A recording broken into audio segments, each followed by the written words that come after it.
je suis dans la joie. On va enchaîner avec ça.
Bonjour à tous. Bonjour. J'espère que vous avez bien dormi et que vous n'êtes pas trop fatigués.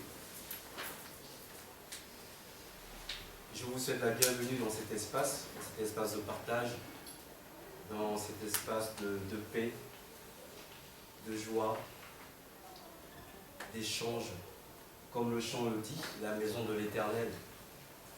Mais il ne s'agit pas d'un éternel, d'un Dieu illusoire, de quelque chose de concret, de vivant, c'est-à-dire la vie, tout simplement. La maison de l'Éternel, en fait, c'est ça. C'est toi, c'est moi, c'est l'autre, c'est nous. Parce que nous respirons le même air. l'air que je respire est le même. Donc nous partageons une même joie, un même esprit, un même lieu. C'est ça l'éternel. C'est tout simplement la vie. Voilà, je te souhaite la bienvenue. Aujourd'hui, c'est une journée assez particulière parce que nous allons essayer d'avoir une pensée pour ceux qui n'ont pas la grâce et l'opportunité, comme nous, aujourd'hui, d'être ici, de pouvoir vivre ce moment. Nous allons envoyer des pensées d'amour, des pensées de lumière, ce qu'on appelle vulgairement la prière. Mais la prière, c'est qu'un mot. C'est juste penser positivement, c'est juste penser à l'autre d'une bonne façon. Envoyer à l'autre un esprit, comment dirais-je, une pensée de lumière, juste de l'amour, c'est juste ça. Nous allons penser pour tous ceux dans le monde entier, pour tous ceux qui souffrent, pour tous les opprimés, pour tous les malades, pour tous ceux qui ne sont pas... qui ne peuvent pas avoir cette chance et cette grâce, tout simplement, de chanter, de se lever, de s'asseoir, de partager un bon moment pour toutes nos familles, pour tous nos proches. Cette journée est vraiment consacrée à l'humanité tout entière. Donc je vous demande d'être vous-même, je vous demande simplement d'être vous-même, de donner le meilleur de vous-même, et ça se passera très bien. Le pasteur Serge vous expliquera un peu les étapes de l'office, du déroulement de la journée. Et voilà, chantez, soyez vous-même dans la plus grande simplicité, dans le plus grand amour, dans le plus grand partage, et ça se passera très bien. Voilà, je souhaite encore la bienvenue à tout le monde, et soyez dans la joie de partager ce grand moment ensemble. Merci. Oui, alors effectivement, l'office va être ponctué de chants, comme vous l'avez entendu hier, comme j'ai pu vous le dire. Les chants sont un moyen de se relier avec le meilleur en soi, qui est le meilleur en tous les êtres, qui est le meilleur qui est dans l'arbre, dans l'animal, dans le minéral, qui est la vie cachée, qui est le monde divin lui-même. Donc, l'office propose le service d'aide et de bénédiction. On va le mettre en avant. Il va y avoir des paroles prononcées par les pasteurs successivement. Il y a plusieurs étapes. Dans le service d'aide, il y a l'écoute. Alors le service d'aide, concrètement, il y a un site, vous tapez service d'aide et de bénédiction sur Internet, et il y a une écoute. C'est la première étape. Vous avez besoin de parler, vous avez besoin de dire vos problèmes, vous avez besoin d'échanger. Écouter, c'est très important, on a besoin d'être écouté. Qui n'a pas besoin d'être écouté? Donc il y a cette première étape, c'est Gérard qui va nous en parler, l'écoute. D'ailleurs, pour chanter, il faut savoir écouter les autres. Pour faire un chœur, il faut savoir écouter. Sinon, si on n'écoute pas, on est chacun de son côté. Et l'amour, c'est tout sauf être isolé. L'amour, c'est être ensemble. Ensuite, il y a la prière, comme vient de dire le pasteur Francis. C'est d'envoyer des bonnes énergies, tout simplement des pensées d'amour, de force et de bénédiction. Ça, c'est Jean-Marc qui va nous en parler. Ensuite, une autre étape, ça c'est quand on a besoin d'aide plus loin. Vous savez, c'est graduel en fait. Gilles va nous parler, il y a des rites spécifiques. Alors, on a des rites sur les relations, les couples, les difficultés financières aussi, la santé, tout ce qui est les problèmes de santé, et c'est vaste, Dieu sait s'il y en a. Il va nous expliquer un peu tout ça, Gilles. Et ensuite, je ne me souviens plus si c'est Luce, non, France, va nous parler de l'accompagnement, parce qu'on ne laisse pas les êtres à l'abandon quand ils ont... vous savez, dans la vie, il y a du brouillard par moment et on a besoin d'aide. Donc ça permet de dégager un peu le brouillard, mais après il faut faire le pas supplémentaire par soi-même. Et on a besoin d'être guidé. Alors il y a des panneaux, comme sur la route, il y a des signalétiques, mais il ne faut pas laisser sans rien pour continuer à marcher.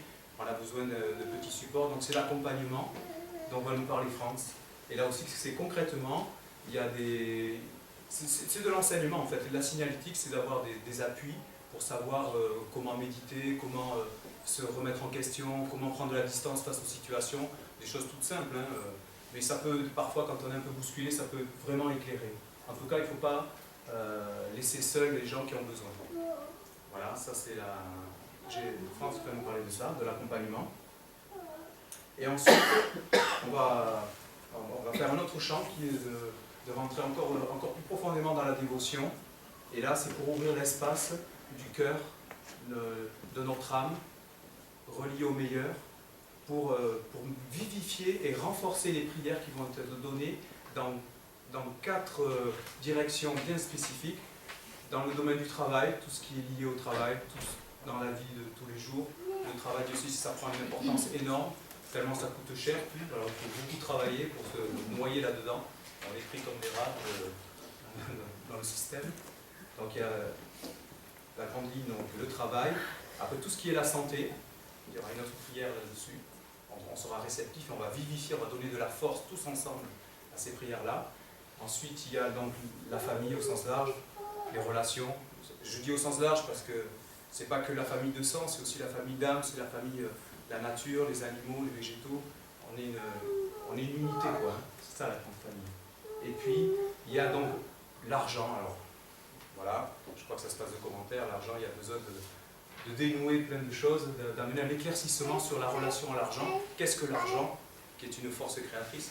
Au début, l'argent, c'était pour faciliter les échanges, c'était le respect mutuel, tout ça. Et puis vous voyez bien qu'il y a des règles qui font que l'argent ne circule pas partout comme il se devrait. Voilà, il y aura une prière donc sur l'argent. Ensuite, le pasteur, on va tous se lever, les pasteurs. On va donner une bénédiction sur toute l'assemblée, mais pas seulement l'assemblée présente, mais l'assemblée de l'humanité tout entière, la terre tout entière, pour la nouvelle année aussi. Parce que, puisqu'on a cette grâce, d'être dans cette grâce, on veut rayonner cette force pour l'année à venir. Voilà. Nous sommes dans le partage et la bénédiction dans le partage. Le pasteur Francis alors donnera ceux qui l'ont souhaité dans la journée d'hier, qui étaient là et qui sont là aujourd'hui, qui ont donné leur nom et leur spécificité de problème. On va vraiment travailler là-dessus. Il fera une invocation, vous allez voir, il va appeler des forces vraiment spécifiques pour ces problèmes-là. Et là, c'est un monde supérieur qui agit vraiment. Voilà, ça c'est le savoir-faire de la tradition essénienne. C'est d'être des intermédiaires entre deux mondes, entre les mondes de l'esprit pur et universel et la matière, donc le monde de la manifestation. Voilà. Tout ça sera donc ponctué de chants. Là, nous allons enchaîner par « Je veux chanter pour toi, mon Père », qui est une prière en soi, parce que prier, c'est à chaque fois qu'on y met de la conscience, c'est prier en fait. Voilà. Alors, les paroles parlent d'elles-mêmes, vous allez les avoir affichées. Et je vous demande de la chanter avec votre âme. Vous pouvez vous lever comme vous voulez, comme vous le sentez. Moi, je pense que c'est mieux d'être debout pour chanter. Vous pouvez fermer les yeux, je voyais les gens fermer. C'est exactement ça. Vous chantez avec votre âme et vous y mettez toute votre force. Voilà.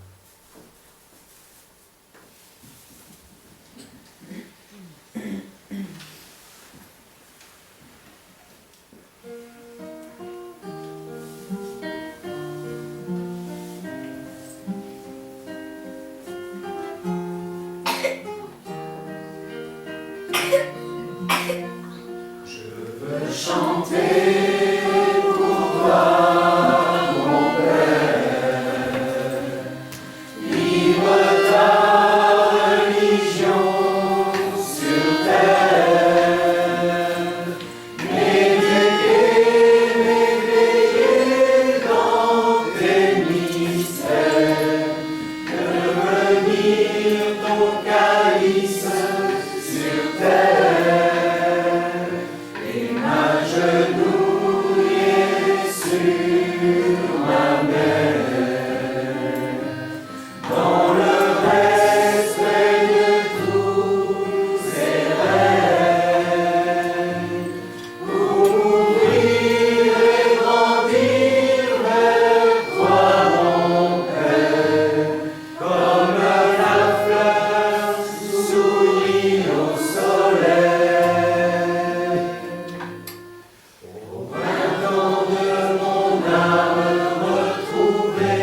4 étapes du service d'aide, l'écoute est la base sur laquelle l'œuvre se pose.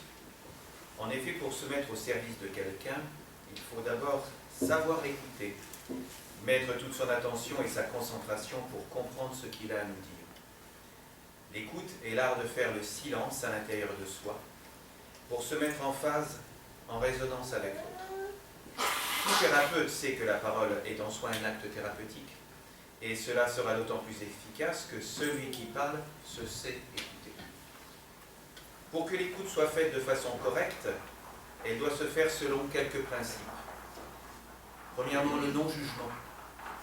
En effet, celui qui s'exprime ne doit pas se sentir jugé, critiqué par celui qui reçoit ses confidences. Il doit se sentir libre en toute confiance pour s'exprimer, sans crainte de se voir rabaissé, humilié ou dévalorisé. Une stricte neutralité doit être observée par l'écoutant. L'écoute doit se faire avec l'intelligence de l'esprit, qui amène une sagesse dans la compréhension de l'autre. Après le non-jugement, nous avons la compassion. Celui qui exprime sa souffrance doit sentir, chez celui qui l'écoute, un sentiment d'humanité, lui permettant déjà de ressentir un réconfort. L'écoute doit se faire avec le cœur.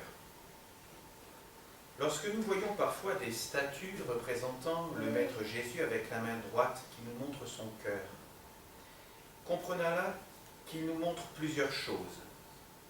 La voie du cœur est celle qui nous mène vers Dieu le Père, mais c'est aussi celle qui montre le chemin pour se rapprocher de l'autre et vivre avec lui tous les jours de la vie. Le cœur nous rappelle que l'amour doit être un lien fondamental entre les êtres. Matthieu l'évangéliste nous rapporte qu'un maître de la loi demanda à Jésus, « Maître, quel est le plus grand commandement de la loi de Moïse ?» Jésus lui répondit, « Tu dois aimer le Seigneur ton Dieu de tout ton cœur, de toute ton âme et de tout ton esprit. C'est là le commandement le plus grand et le plus important. Et voici le second commandement qui est d'une importance semblable. Tu dois aimer ton prochain comme toi-même. Toute la loi de Moïse et tout l'enseignement des prophètes dépendent de ces deux commandements. » Après le non-jugement, la compassion, nous avons la confidentialité. C'est la base du respect de l'autre et le fondement de l'éthique que doit avoir toute personne qui reçoit la parole et les confidences de celui qui s'exprime. Il ne peut pas être envisageable qu'une personne soit trahie par celui qui l'écoute. Le secret est indubitablement lié à l'acte de recevoir la parole de celui qui se confie. La phase supérieure de l'écoute de l'autre, c'est l'écoute de son être intérieur. Lorsque l'on est dans un état de méditation en lien avec la terre-mère sous nos pieds et avec le ciel de la tradition, le Père, au-dessus de nous, il est possible de percevoir ce que notre âme a à nous dire. L'archange Michael nous dit, dans toutes les situations de la vie, à travers tes actions, tes aspirations, dans ce que tu entends, tu vois, efforce-toi de toujours te sentir, te tenir dans un état de réceptivité sacrée, au plus haut, et d'écouter la voix du silence qui te parle à l'intérieur et te guide vers la lumière. Le silence n'est pas un vide, une absence, bien au contraire. Il est une plénitude, une activité intense au sein d'une harmonie profonde. Il est la manifestation d'une vie supérieure devant laquelle tu dois t'incliner si tu aspires à y entrer. Oui, notre âme nous parle. Et si nous savons nous mettre dans le silence intérieur, si nous savons nous mettre à son écoute, nous pourrons percevoir ce qu'elle a à nous dire. Nous pourrons percevoir cette joie profonde et intense de nous tenir en communion, en union avec notre être profond. Cette joie, nous pouvons la mettre en pratique par la louange. Et c'est cet art supérieur du chant qui nous permet de sanctifier le nom du Père pour appeler sur nous ses bénédictions. Dans le chant « Je chanterai pour toi, Gabriel », nous reconnaissons qu'il est à l'origine de toutes les religions. Il est le Père de la famille, et par lui, nous nous relions ensemble, nous formons un seul corps pour nous tourner vers le Père et la Mère, car il est le Dieu des enfants de la lumière.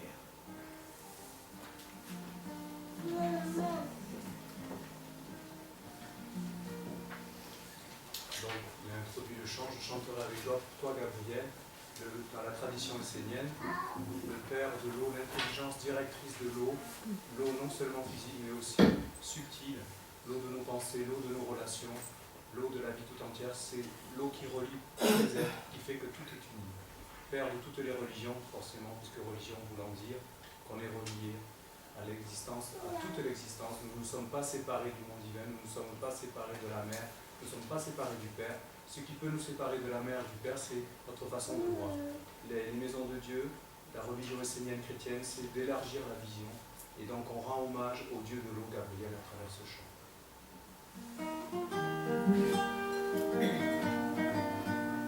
Je chanterai avec joie au roi Gabriel, le Dieu qui est me soulage, et avec reconnaissance, je t'honorerai mon roi.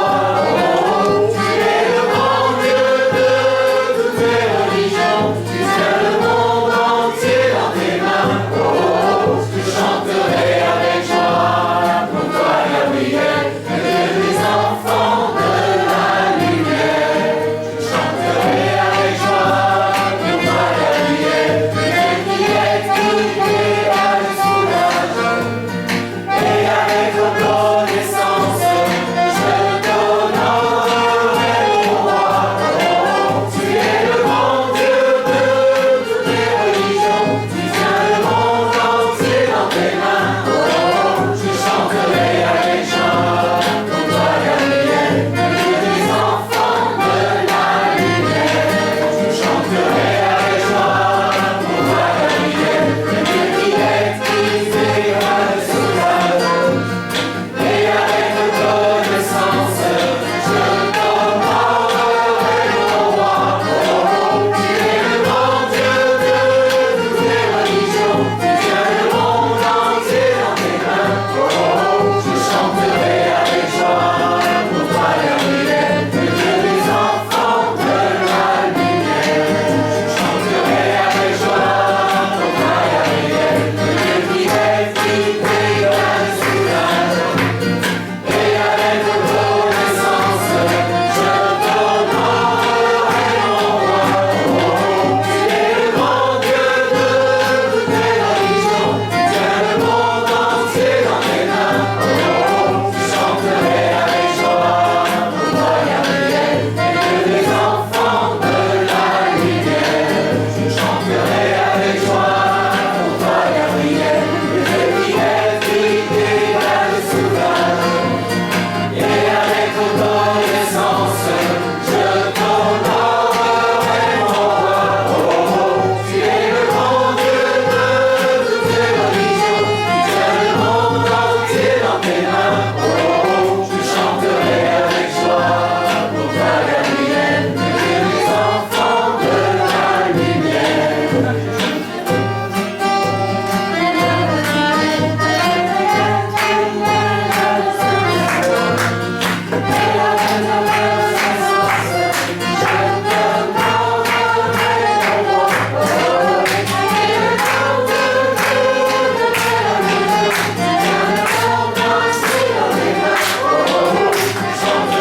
avec joie pour toi, Gabriel, le Dieu des enfants de la lumière.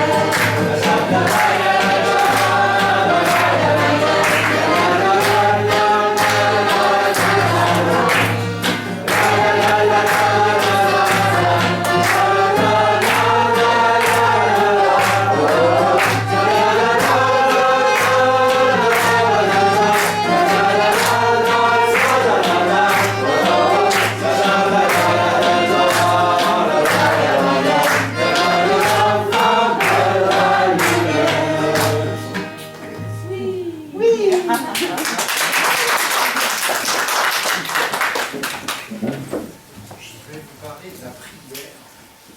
Le mot prier, si vous regardez bien, si vous entendez, il y a le mot rire, le rire, la joie. Malheureusement, quand on prie souvent, c'est dans des moments d'épreuve et de souffrance. Alors dans les maisons de Dieu, justement, on peut prier, on peut intercéder pour les gens qui sont dans la souffrance, qui sont dans la détresse. Mais il est vrai que pour prier, il est mieux d'être dans la joie plutôt que d'être dans la souffrance. Quand on ne prie pas que pour soi, on prie pour tous les êtres. Parce qu'on est tous les êtres, parce qu'on est un être universel. On est lié au grand, à l'immensité. Vous voyez une bougie, si vous la regardez, elle a un particulier, c'est qu'elle a offert un corps. La mère, elle offre un corps. Le Père, il vient, l'intelligence, le monde supérieur, il vient par le feu. La flamme, c'est le calice, c'est le corps de la mère. Et ça rayonne. En fait, ce qu'on ne voit pas, on voit juste la petite flamme, mais tout autour, on est dans la flamme, on est dans le corps, dans l'aura. On est dans sa pureté, dans sa transparence. La prière, c'est d'offrir un calice, c'est d'offrir ce qu'il y a de meilleur, de plus grand, de plus beau, de plus noble. C'est l'élévation, c'est la mère qui vient à travers nous pour s'élever. Souvent, on se dit, mais je ne sais pas prier, je ne sais pas comment faire. Mais il n'y a rien à faire. Il y a juste à s'abandonner et à laisser parler son cœur. Juste à se laisser aller. On ne prie pas avec la tête, on prie avec son âme, avec son cœur. On essaye de créer un lien, on essaye de se relier, on essaye de s'ouvrir. On essaye d'accueillir ce qui veut venir. Souvent, si on se laisse aller dans la prière, les mots sortent tous. Je me souviens, moi, de ce grand navigateur qui disait qu'il ne croyait pas en Dieu. Et en fait, il s'est trouvé en plein milieu de l'océan, dans des creux de 10 mètres, avec son trimaran. Et il s'est mis à prier. Mais il ne l'a pas fait. C'est son cœur qui s'est mis à prier tout seul. Et là, pourquoi il a prié? Et c'était un cri, si vous voulez. C'était le cri de son âme devant l'immensité, la détresse, parce qu'il était tout petit sur son crayon, qui était un bateau dans l'océan. Et il s'est dit, mais là, je vais perdre la vie. Et souvent, si vous voulez, on ne prie pas, on devrait prier tous les jours. Si vous regardez les animaux, ils prient tous les jours. Tous les animaux prient. Pourquoi? Pour la nourriture. Les oiseaux, ils chantent, c'est une prière. Une fleur, elle prie, elle ouvre ses pétales, elle offre sa corolle au soleil. Plein de ferveur, plein d'enthousiasme, plein de joie pour le ciel, pour le Père qui amène sa semence, qui amène sa bénédiction sur nous. La prière, c'est une communion sacrée, c'est un lien. On devrait ouvrir sa radio intérieure sur la fréquence Dieu. Accueillir ce qu'on ne connaît pas. Prier pour les gens, pour tous ceux qui sont en détresse. Et la prière, elle doit être impersonnelle. Parfois, vous savez, on demande des choses et on n'a pas de réponse à nos prières. Ou du moins, souvent, pas comme on le voudrait. Vous savez, c'est une protection. C'est une protection parce que, parfois, c'est la volonté humaine qui demande des choses. La volonté divine, elle amène, elle donne, mais pour le meilleur de notre âme. Donc on devrait remercier dans la prière et dire, Père, merci, que tout cela soit pour ta gloire et pour la bénédiction du monde. Quand vous priez, ou quand on prie, on doit demander la grande miséricorde de Dieu. Sa grande, grande miséricorde. Le monde invisible, le monde caché répond toujours à nos prières. Tout le temps. Il y a juste une question de temps. Mais tout. Il y a des êtres invisibles, des messagers du Père qui portent nos prières. Et toujours, tout cela vient. La meilleure des prières, c'est de s'associer, de s'agenouiller et de s'associer, d'appeler à l'intérieur de soi l'âme, les minéraux, des végétaux, des animaux, d'appeler les anges, les archanges, les dieux. On est ce corps, emmenons-le vers le haut, en demandant le meilleur pour tous les êtres. Toujours vers le Père, l'éternel Dieu.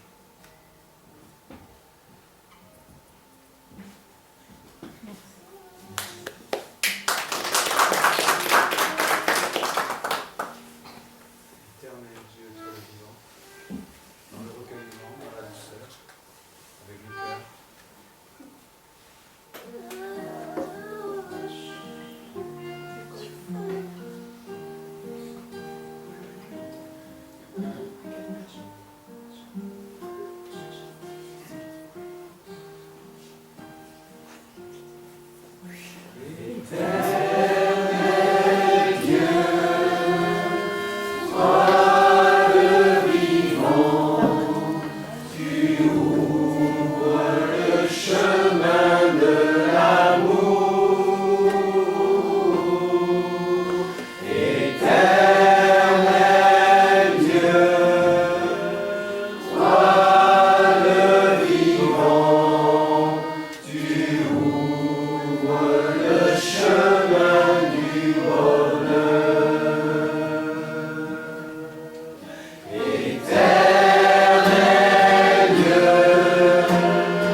chemin. Et en tant qu'Essénien, on a même tendance à dire que le chemin, la vie est un chemin de montagne.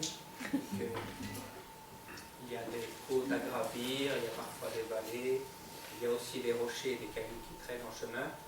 Et ce n'est pas toujours facile. Et on dit que cette vie aussi, c'est un cercle, c'est une roue. Je me lève le matin, il est midi, le soleil est au zénith, je me prépare à me coucher, et la nuit, je vais me coucher et je disparais. Et ce rythme justement de la vie, c'est un rythme, et on peut être pris dans ce rythme, dans ce tourbillon de la vie. Je me lève, métro, boulot, dodo, et je suis pris dans cette vie, et cette vie m'attrape et me met en fin de compte dans un cercle qui pour finir, peut m'enfermer. Et le savoir-faire de la tradition essénienne, c'est aussi tout, le savoir de ces rythmes, parce que les rythmes, ce sont des choses qui nous prennent, qui nous entraînent, comme ces chants, ils nous emmènent avec eux dans un monde beau et merveilleux, mais il y a aussi des rythmes dans la vie qui nous emmènent vers un enfermement, vers un recroquevillement, vers des choses qui nous enferment et qui en fin de compte nous empêchent de respirer.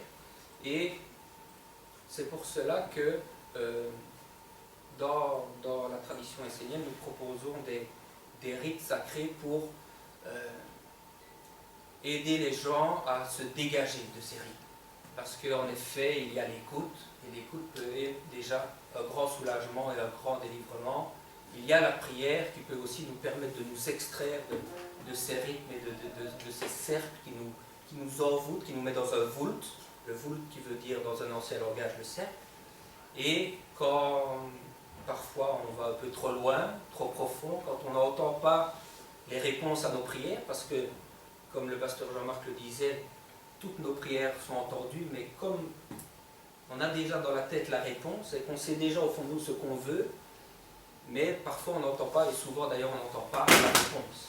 Et on ne voit pas cette réponse qui vient, parce qu'on sait déjà en fait compte ce que l'on veut, mais peut-être ce que l'on veut n'est pas forcément juste pour nous. Alors, dans le monde dans lequel on vit aujourd'hui, par exemple, on pratique les rites de dégagement des maisons, parce que nous savons que nous ne sommes pas des corps, que nous sommes des âmes, et que âme, ça vient du mot anima en latin, qui veut dire animé, nous sommes animés, et que tout ce qui vient et que tout ce qui émane de nous, nos regards, nos paroles, nos gestes, nos actes, fécondent notre environnement, notre entourage, fécondent nos maisons, et tout est vivant et agissant. Et par un regard, par une parole, par des comportements, tout s'inscrit dans les murs, tout s'inscrit dans les objets, voilà pourquoi est-ce qu'une bague est tellement importante, parce que c'était la bague de ma grand-mère, donc ma grand-mère est dans ma bague, et ça représente des choses, et ça a des valeurs, il y a des esprits et des forces qui sont à l'intérieur. Et donc, mais de la même façon, par exemple, si je suis dans une maison où, par exemple, je suis désolé, mais quelqu'un s'est pendu dedans, ben, si les gens sont au courant, instinctivement, même s'ils ne croient en rien, même s'ils ne croient pas en Dieu, ils ne voudront pas acheter cette maison. Parce qu'ils le sentent encore au fond d'eux. D'ailleurs, on a pu déjà dire, ah tiens, il y a de l'électricité dans l'air, ici je ne me sens pas bien, c'est lourd. Pourtant, on ne croit pas en Dieu, on ne croit pas en l'esprit, on ne croit en rien, mais instinctivement, il y a toujours quelque chose en nous qui nous dit, mais voilà, il y a quelque chose de pas clair, de pas normal. Et donc, nous pouvons faire des rites, nous proposons des rites de dégagement pour dégager les maisons qui sont avec des énergies qui ne sont pas très claires, qui sont assez lourdes, etc. Nous pouvons aussi pratiquer des rites pour dégager les couples, parce qu'aujourd'hui, la vie justement nous met dans des rythmes, nous met dans des stress, nous met dans certaines énergies. Et en fin de compte, quand on arrive chez nous, ben, on est par terre, on est épuisé, et puis quand on a encore tout le quotidien à gérer, ce n'est pas forcément les meilleures énergies, on n'a plus toutes les meilleures énergies pour être bien dans son couple, avec ses enfants, dans sa famille. Et donc, nous pratiquons et nous aidons aussi les gens à travers des rites de dégagement et d'aide pour les couples, pour un peu enlever ces forces qui sont là et qui ne sont pas, et qui créent des interférences en fin de compte dans la relation. Parce que comme je l'ai dit, nous sommes animés. Et donc, quand on commence à être trop souvent animé par la colère, par la médisance, par la rancune, etc., ben, pour finir, ce sont des choses qui habitent de plus en plus en nous et que l'on fait grandir, et puis pour finir, qui ne nous lâchent plus. Parce que, moi je suis pris, je me suis mis hors de moi, j'étais à côté de mes pompes, j'ai perdu mes esprits. Donc tout est une question d'esprit animateur, et donc dans ce cadre-là, les rites permettent de vraiment se dégager. Et puis nous avons le plus grand rite que nous pouvons proposer quand vraiment ce sont des choses qui, pour finir, nous conduisent à faire des choses qui nous conduisent vers le bas, en fin de compte, mais des choses qui peuvent être toutes simples. Par exemple, il y a des émissions qui nous ont déjà montré, par exemple, quelqu'un de jaloux. Et alors, c'était les émissions de Julien Courbet. Voilà, on montre quelqu'un de jaloux et il devient tellement jaloux que, pour finir, ce n'est plus lui. Et quand il se voit à la télé, mais il ne peut pas croire que c'est lui qui disait ça, qui faisait ça, qui agissait comme cela. Et donc, pour finir, on est conduit à faire certaines choses comme ça. Et donc, on propose aussi des rites de désenvoûtement pour justement dégager toutes ces forces, tous ces êtres qui nous alourdissent, qui nous encombrent, qui nous conduisent à en fin de compte, à nous emprisonner, à ne pas faire ou dire ou nous comporter comme on voudrait réellement le faire au fond de nous. Et donc, c'est pour cela que je vous propose ceci, pour demander au Père, demander à la grandeur, à la splendeur, de nous délivrer de ce mal qu'on n'arrive pas à se défaire soi.